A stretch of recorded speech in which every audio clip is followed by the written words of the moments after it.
चीज सस्ती होनी चाहिए उस्ताद यार सुन ला यार गला बह गया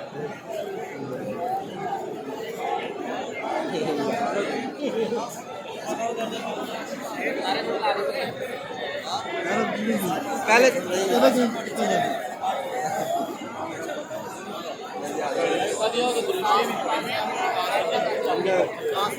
लंगर आया नहीं लंगर आया दूसरी भी पड़ी आवे हाँ साहब हाँ वीरे ₹20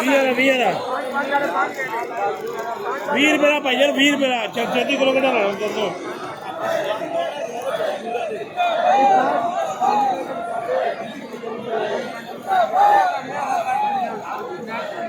हाँ जी हेलो भाजी